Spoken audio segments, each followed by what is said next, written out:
Добро пожаловать, и сегодня пришло время поговорить о замечательнейшем девайсе в абсолютно бюджетной категории.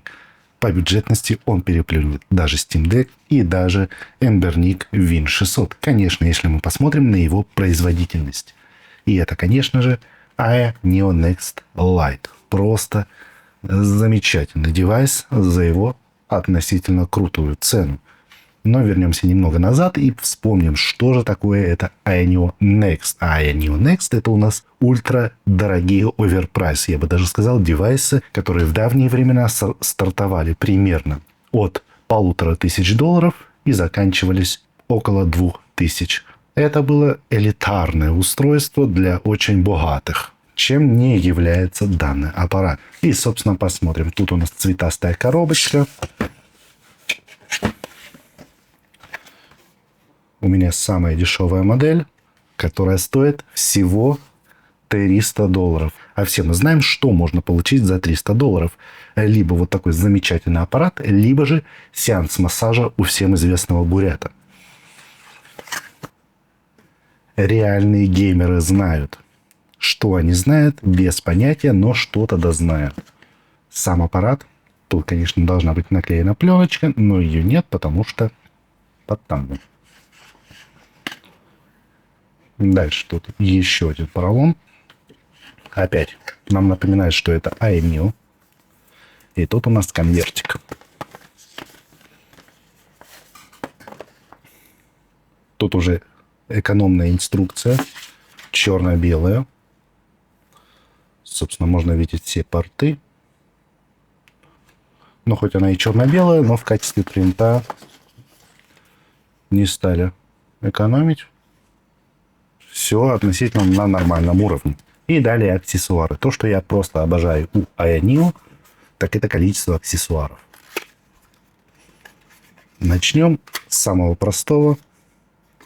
Обычный USB кабель Type-C. Тут он даже не брендирован, ничего, просто такой, я бы даже сказал, дешевый Type-C кабель.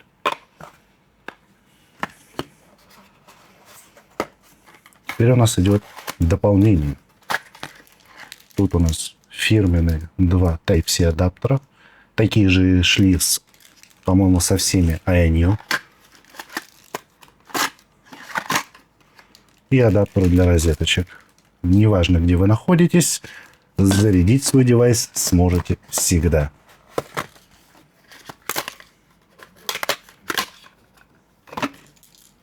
И вот такой зарядник, в котором что-то дошатается.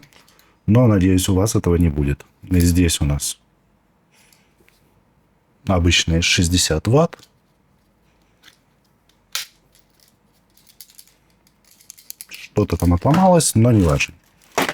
Мне это не критично, потому что им я все равно не пользуюсь. А чем я пользуюсь? Конечно же, вот этим вот девайсом. И если кто-то вдруг не успел посмотреть на инструкции, расположение портов и прочее, то пробежимся немного. Здесь у нас USB, Type-C, вроде как написано полнофункциональный, то есть Display Out и прочее, и прочее, и прочее. Что, скорее всего, правда.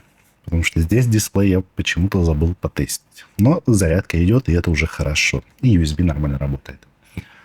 И два динамика. Опять же, можно увидеть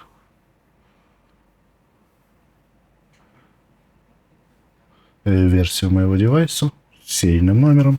Уже можно заметить пластик, который очень хорошо заляпывается. Но тут сделаем скидку на его цену. И верхняя часть. Кнопка включения, плюс-минус громкости, гнездо для наушников и два порта USB. Но с этими портами есть нюанс. Потому что через этот порт у нас зарядка идти не может. Потому что так было подешевле, скорее всего. Но имеем, что имеем. Это у нас полноценный USB Type-C с зарядкой со всем, что хотите. Ну и решетка вентиляции. Поэтому нажмем за одну кнопочку включения. Вот таким вот шумом он нас приветствует. И дождемся загрузки винды. Можно уже сразу увидеть засветы экрана. Конечно, здесь, я бы сказал, контроль качества был на самом низком уровне. Но а что вы хотели за такую цену? $300, включая доставку DHL. Где такое еще было?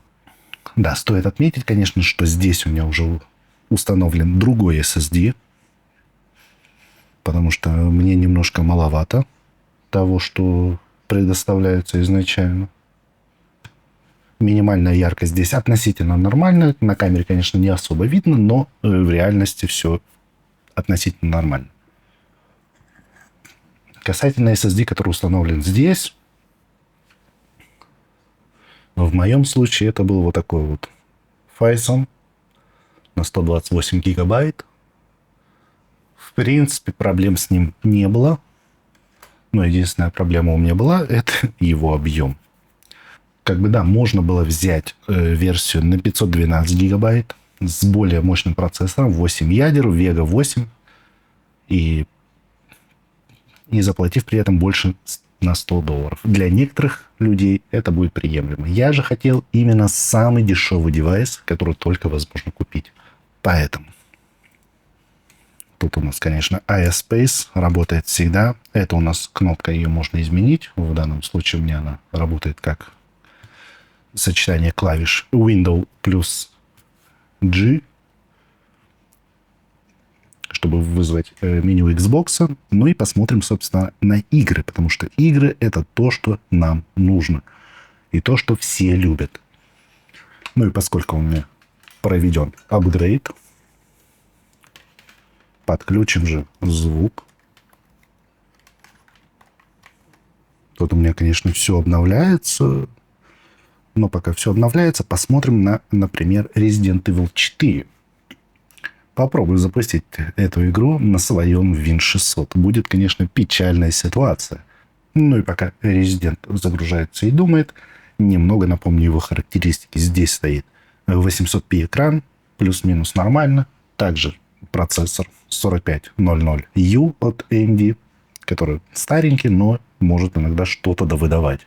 К великому счастью, здесь стоит 16 гигабайт оперативной памяти, что немного удручает, что поменять ее нельзя, но 16 для этого процессора вполне себе достаточно. Ну и SSD на 128 гигабайт. В принципе, нормальная комплектация. И да, стеки и триггеры в лучших традициях, они, конечно, с датчиком холла. Посмотрим на настройки. Настройки графики. Performance. Prioritize. Заодно мы убьем все, что только можно. Ставим на low, отключаем. Тут надо, конечно, оставить это. Но все остальное, все, что можно, нужно отключать. Все, вроде как все отключено. Все, я бы даже сказал, оптимизировано. Выбираем Main Story и поехали. Загрузка, конечно, дольше, чем хотелось бы, но имеем, что имеем. Главное, что оно загрузится в конце-то концов.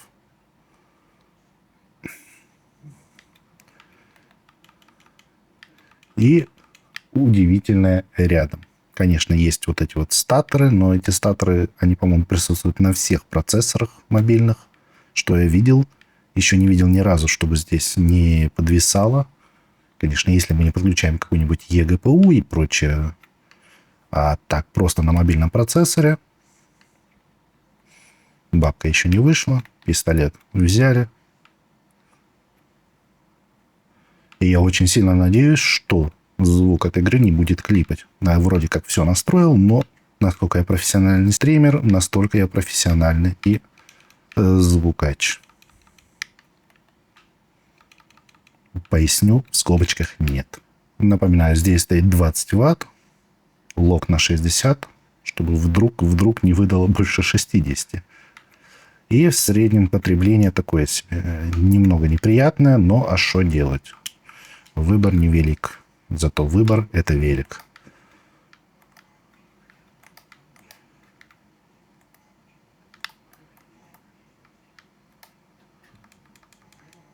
Ой.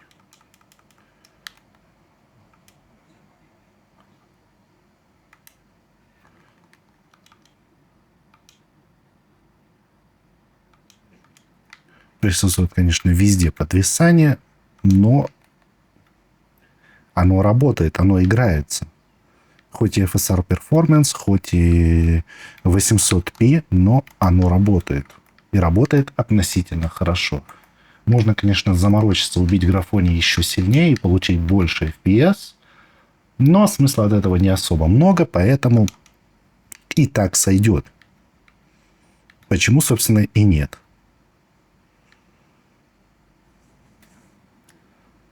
Но Resident Evil это, конечно же, хорошо. Я бы даже сказал, очень хорошо. Но можно посмотреть и на другие игры. Более интересные, я бы так сказал. Например, Киберпанк.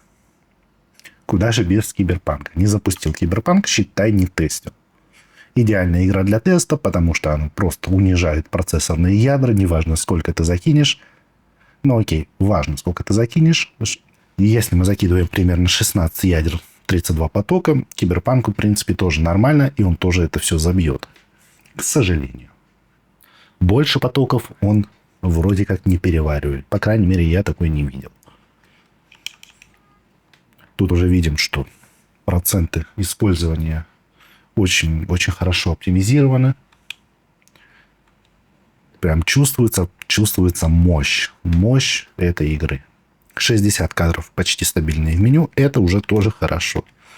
Ну да ладно. Здесь у нас будет пресет Low. FSR производительность. Ну и видео будет у нас 800p. Возможно, некоторых опять будет гореть. Почему не в фуллскрине? Вот он, фуллскрин. Открою секрет. На таких девайсах это вообще не критично. В плане производительности.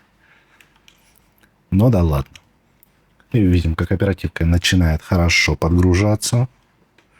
Прям чувствуется оптимизация. Оптимизация девайса прям идет. И что же мы видим? Я бы даже сказал, для некоторых это будет играбельно. Чем-то напоминает фреймрейт MSI Claw. То есть понимаем, да, сколько стоит MSI Claw, а сколько стоит вот данный аппарат. И примерно экспириенс игровой одинаковый. То есть к этому мы можем еще накинуть утку с фреймгеном. Конечно, будет немного лагать в плане задержки. Но картинка будет более плавной, что тоже хорошо.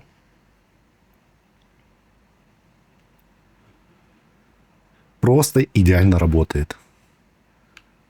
39 FPS, 38, окей. В городе, где много всего будет, ну, я не знаю, может, до 27 просядет.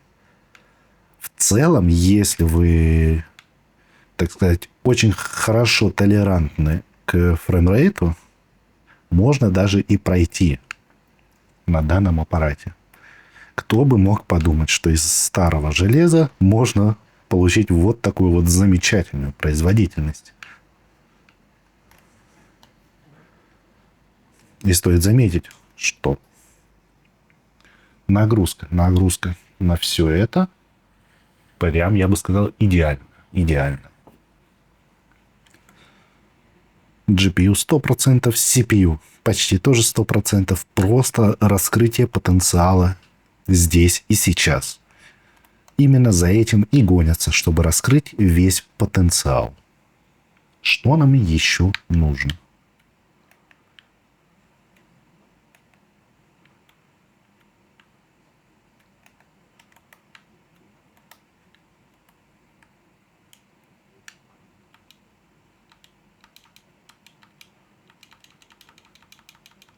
Магия. Почему она не выбирается?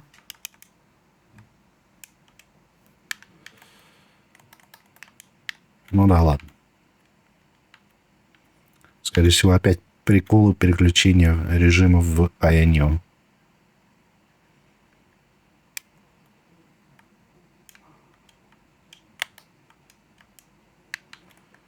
Странно. Ну да ладно, такое бывает, к сожалению, не только на Ionio и на многих других девайсах. Но, в принципе, играется нормально. Шумит чуть-чуть. Если мы даже увеличим количество ватт,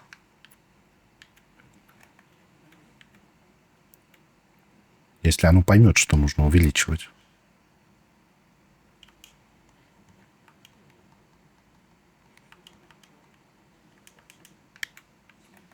Но вроде как не хочет он менять ваты, но и на 20 ваттах играть нормально.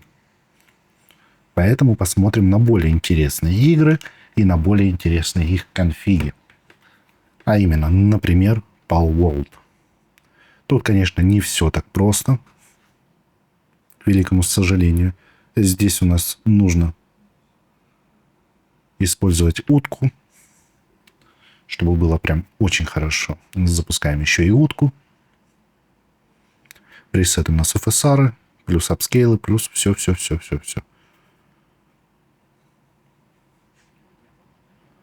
Итого у нас 480p. В настройках у нас все, что можно, выключаем. Все, что можно, ставим на low. Ну и, конечно, 480p. Начинаем игру. Тут все так же стоит 20 Вт ТДП.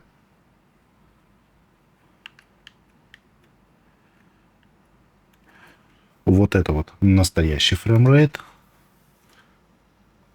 А вот здесь вот видно 40 на 60. А 60 кадров это у нас после генерации уткой.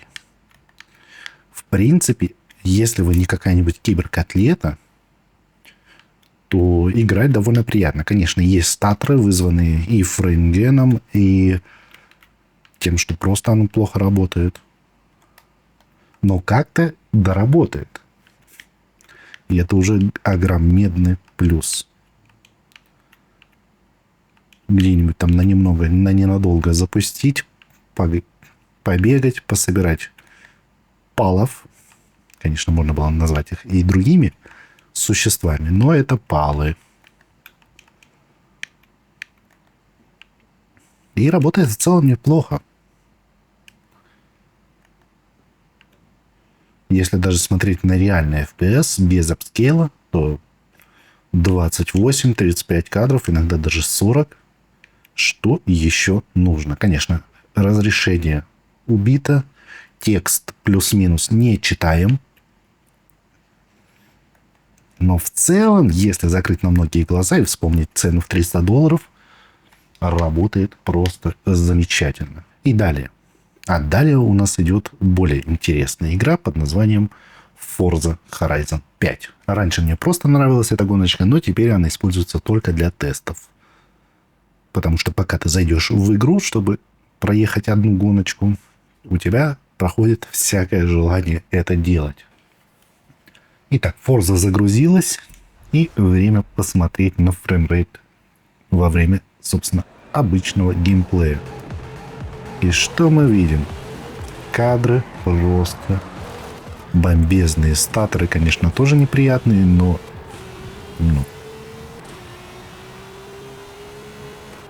80 кадров. С небольшими статорами, но все же 80 кадров.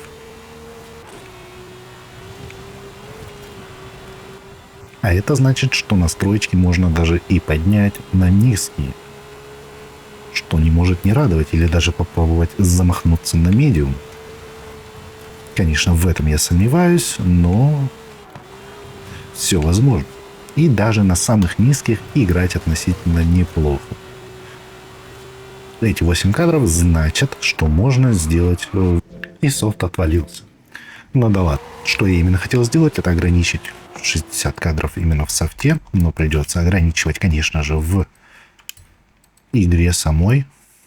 Поставим 60 кадров. И тем самым снизим немножечко ТДП, что не может не радовать. Вот спокойно играется на 16 ваттах. Конечно, небольшие статоры, но это, я бы сказал, вообще не проблематично и не мешает геймплею. Учитывая, с какой постоянностью эти статоры бывают. Раз в когда-нибудь можно и потерпеть. Но, в принципе, Forza 5 работает без всяких проблем. Конечно же, Forza Horizon 5. Потому что Motorsport у нас, я даже не помню, если на ПК вообще есть. Большинство частей. Ну да ладно, Forza это, конечно же, хорошо. Прекрасно, классно, замечательно. Но есть одна игра, которая обязана всегда работать просто идеально на данном аппарате. Ставим лог 60 кадров. Это обязательно. Конечно же, эта игра величайшая игра. Игра всех игр. Это Fallout New Vegas. Зайдем в настройки. Тут у нас 800p. Поставим Medium. Play.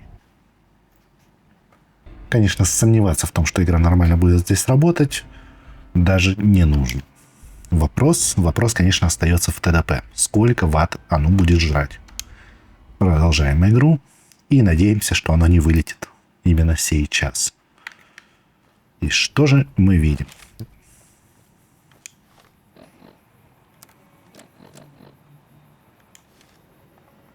А мы видим здесь 60 FPS, medium настройки, 8 ватт. Что еще нужно для идеального времяпрепровождения? New Vegas, низкий ТДП. Все работает просто идеально. Даже если мы сделаем пару выстрелов, небольшое падение кадров, но это уже от самого движка. И все поработает. Кстати, вибрация у этого девайса довольно приятная. Не то, что в некоторых, например, GPD. Вот у GPD вибрация, это, конечно, иногда боль. В последних девайсах немного исправили, но все же у Ioneo моторчики поприятнее. FPS просто идеально. Тут придраться вообще ноль, не к чему. Посмотрим даже на Pinocchio, как Pinocchio будет работать. Итак, пока что замечательнейшие 60 FPS при 10 ваттах, что уже хорошо и радует.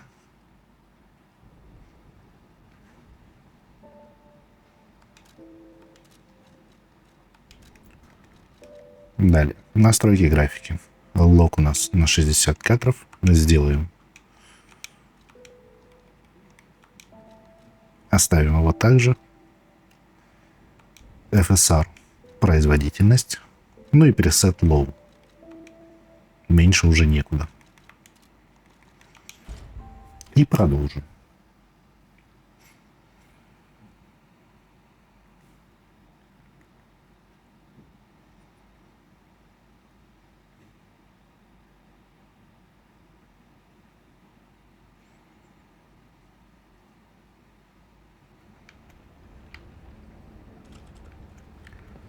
Конечно, чуть-чуть подлагивает.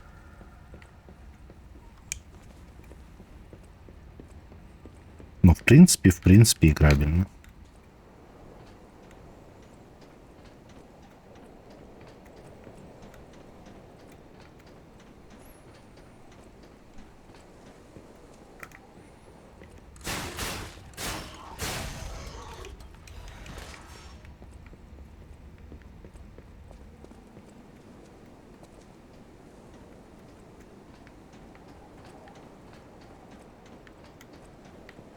И без каких-либо проблем.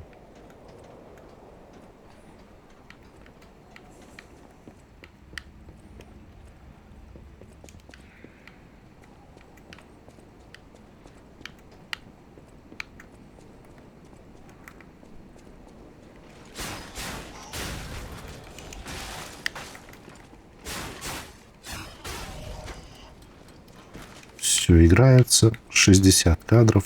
Просто идеально. Картинка, конечно, чуть-чуть мыльненькая, но привыкнуть можно. Привыкнуть можно, если особенно не выводить потом картинку на внешний монитор, какой-нибудь 24-32 дюйма, все будет идеально работать. Ну и недавняя новинка, я бы сказал, для ПК. Это, конечно же, у нас самурайчик. Самурайчик у нас будет работать нормально только если мы включим утку. Конечно же, тоже с фреймдженом и прочее.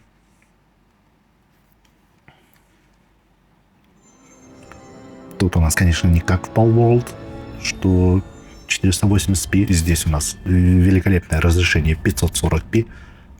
То есть прям хорошо, качественно. Плюс этой игры то, что она немного медленная. Поэтому можно использовать на 30 кадров фреймджен, и как бы будет все нормально. Настройки экрана.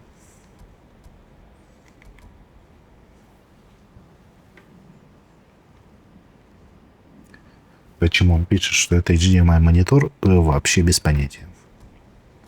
Ну да ладно. Half VSync на половину герцовки экрана, то есть экран 60 Гц, и FPS будет 30. То есть, конечно, тут встроен FrameGen от FSR 3. Но стоит понимать, что он будет жрать больше ресурсов, нежели утка. Потому что у генерации кадров, которые с помощью FSR, либо же DLSS, они используют motion векторы, они используют много данных из движка, и поэтому генерируют более интересную картинку. Ну и, собственно, и ресурсов это потребляет. Утка же просто делает дополнительный кадр, чтобы было красиво. Например, как это делают на телевизорах. Со всякими ProMotion, Smooth Motion и прочие моушены. И что мы видим здесь? Играбельная картинка.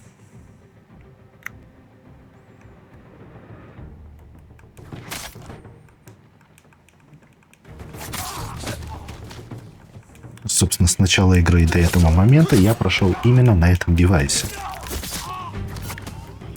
Особых проблем не испытывал. Конечно, управление немного в Василине.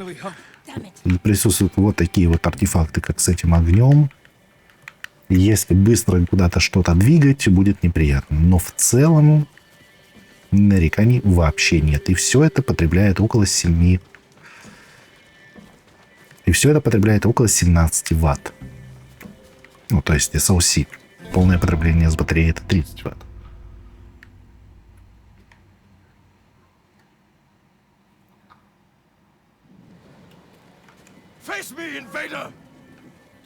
К сожалению, ушел куда не надо, и сделаем опять обучение.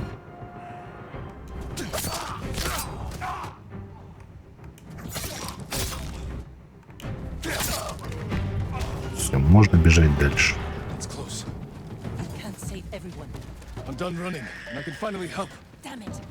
Кадры почти всегда стабильные. То есть стабильные 30 кадров.